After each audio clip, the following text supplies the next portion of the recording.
ଗୋଟିଏ ଗାଁରେ ଜଣେ ଚାଷୀ ରହୁଥିଲା। ଚାଷୀଟିର ତାର ଜମିରେ ଧାନ ଚାଷ କରୁଥିଲା। ଚାଷୀଟିର ଭଲ ଧାନ ଚାଷ ହେଉଥିବାରୁ ତାର ବେଶ ଦି ପଇସା ହେଉଥିଲା ଏବଂ ସେଥି ତାର ପରିବାର ଚଳି ଯାଉଥିଲା।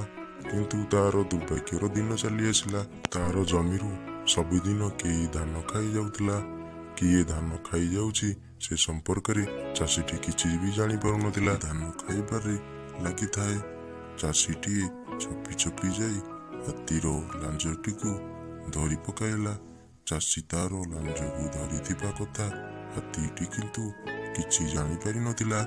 ହାତୀ ଧାନ ଖାଇସାରି ପୁଣି ଆକାଶ ମାର୍ଗକୁ ଚାଲିଗଲା। ଚାଷୀଟି ହାତୀଠାରୁ ଆଉ ଧନ ଆଣିବା ପାଇଁ ମନେ ମନେ ଚିନ୍ତା କଲା। ଏହି ସମୟରେ ଗାଁ ଲୋକଙ୍କୁ ସେମାନଙ୍କୁ ମଧ୍ୟ ଉଡ଼ନ୍ତା ହାତୀ ଦେଖାଇ ଦେବାକୁ କହିଲା। ହାତୀ ଧାନ ଖାଇ ଉଡ଼ିଯିବାକୁ